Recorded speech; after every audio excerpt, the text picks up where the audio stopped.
Good morning, 6th grade. Hopefully you guys had a good Monday. Really quick, I hope you guys saw CNN 10. That was pretty cool today. They have the first ever map of the moon, and this map of the moon is going to help them for future landings, which I thought was pretty cool. So if you didn't check it out, check that out, because that's something that's brand new. I know in social studies we're always talking about maps and how we got the map of the world, but now that they have the map of the moon, it could lead to something huge. So that's something that's really cool. So check that out. So yesterday we talked about the Jewish beliefs and their text and their sacred text. We talked about the Torah, which is the most sacred text of all of Judaism, and there's one of these in every single church, but you can't really touch it with your hands. You have to use tools to touch it. We also talked about the Hebrew Bible, which was a 3-part book, the first part being the Torah, the second part being stories from the prophets, and the third part being, the second part being the stories from the prophets, and then the final part being the Proverbs and the Psalms. So we saw that in the Hebrew Bible. We also talked about the commentaries and how the commentaries were kind of like interpretations of the Hebrew Bible and the Torah, and this was used for everyone to understand, because some of these texts were kind of hard to understand, so these commentaries were kind of like summaries so everyone could understand. Okay, so let's go ahead and review the questions that we went over yesterday. So number 1, what were the 3 parts of the Hebrew Bible? The 3 parts of the Hebrew Bible was the Torah, then we had the 8 books of the messages from the prophets, and then we had the 11 books of the poetry, songs, stories, lessons, and proverbs, and the history. Those were the books that made up the Hebrew Bible.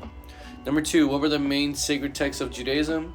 That was the Torah, the Hebrew Bible, and the commentaries.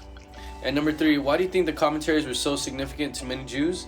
The commentaries were significant because they were written by scholars a really long time ago, and they were used to help explain the messages in the Torah and the Bible, so now everyone could understand it. So that's why these are so significant.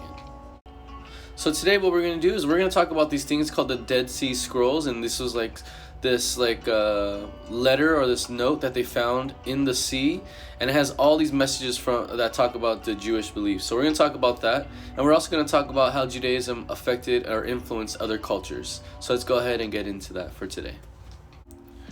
So let's talk about the Dead Sea Scrolls. So the Dead Sea Scrolls, these are pretty crazy because they're actually found in a cave, and in this cave it was in this hot, really dry desert climate, which preserved these papers extremely well. Like when they found them, it was like if they were just written and they were still in good shape. If you remember when we talked about ancient Egypt, the poorer people, they would actually go and bury their bodies out in the desert because the climate and the hot, dry weather would preserve their bodies. So this is what people did when they couldn't mummify themselves. So the same thing happened with these scrolls. They found it in the desert with this hot climate, and it preserved these scrolls, which was kind of cool. So besides the Torah, the Hebrew Bible, and the commentaries, many other documents also explain ancient Jewish beliefs. And one of these that we're going to talk about is the Dead Sea Scrolls. And this was written by Jews who lived about 2,000 years ago. Until 1947, no one knew about the Dead Sea Scrolls, so it's very recent that they started to find out about them. In that year, young boys looking for a lost goat near the Dead Sea found a small cave. And one of these boys went to explore, and they found found several jars of old moldy scrolls. And these kids actually found the Dead Sea Scrolls in 1947. So scholars were really excited about the boys' find, and eager to find more scrolls. They began to search the desert over the next few decades, and they found several more of these scrolls. So they just found all these documents of people that were writing that were just lost or buried in the cave. So when they started to carefully study these scrolls, they revealed most of the Dead Sea Scrolls were written between 100 BC and 50 AD. And these scrolls included prayers, commentaries, letters, messages from the Hebrew Bibles, and these writings also helped historians learn a lot more about the Jews at the time. So these scrolls were kind of like documents or people's diaries that they were found, and it also helped them figure out what was going on with the Jewish people at the time. So now we're going to talk about how Judaism affected later cultures. So for centuries, Jewish ideas have greatly influenced other cultures, especially those in Europe and the Americas. Like we talked about, Judaism has affected Christianity, which we'll talk about in a second. So historians call European and American cultures the Western world to distinguish them from the Asian cultures to the east of Europe. Because Jews lived all over the Western world, people of many cultures learned Jewish ideas. In addition to these ideas help shape the largest Western society today, which is Christianity, like we were talking about on Friday. So Jesus, whose teachings are the basis of Christianity, was Jewish, and many of his teaching reflects the Jewish ideas. These ideas were carried forward into Western civilizations, both the Jews and the Christians.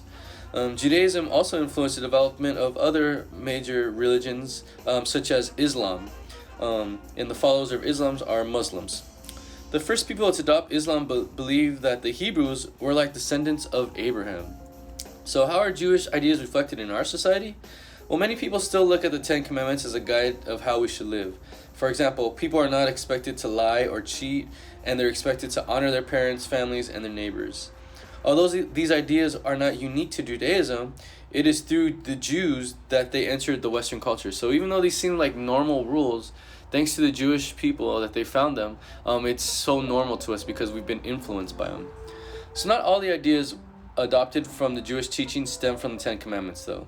Other Jewish ideas can be seen in how people live today. For example, many people do not work on weekends in honor of the Sabbath or in honor of the Sunday, the seventh day. In addition, people give money or items to charities to help the people in need or the poor. This concept of charity was largely based in the Jewish teachings.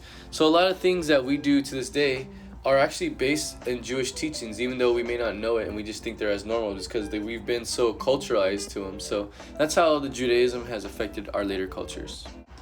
Alright, so for a quick review, we talked about the Dead Sea Scrolls and how these scrolls were found in a cave next to the Dead Sea. And these scrolls were actually found by boys that were actually looking for a goat. And these Dead Sea Scrolls, they start to reveal a lot more things about Jewish beliefs, which kind of changed the way we saw Judaism, and it gave us a little bit more insight to their history. We also talked about how Judaism affected later cultures and how the later cultures that affected was Christianity, Islam, but also just regular things that we do today, like do not steal, do not cheat, do not lie, honor your mother and father. We're giving money to charities. All these things came from the Jewish teachings. So it's kind of cool to see how we're influenced, and that's the beauty of history. We study history to see where things came from and to see how we got to where we are today from the past. So this is just another example of us just learning from the past. Okay? So for homework, I want you guys to answer these questions. How have Jewish ideas helped shape modern laws? Number 2, what did the Dead Sea Scrolls contain? Number 3, how are the Hebrew teachings reflected in the Western society today? So that concludes our lesson for today. Once again, if you guys have questions, you're always free to message me. I'm always here to help you. And don't forget, tomorrow, Wednesday, we are going to have another live class. We're going to have the same format where you guys will be answering questions on the screen. We'll see what's going on. We'll have a discussion. We'll talk. Everything will be like normal. So we are going to do that again tomorrow. So I'm looking forward to see you guys all tomorrow at 9 a.m. With that being said, have a great day.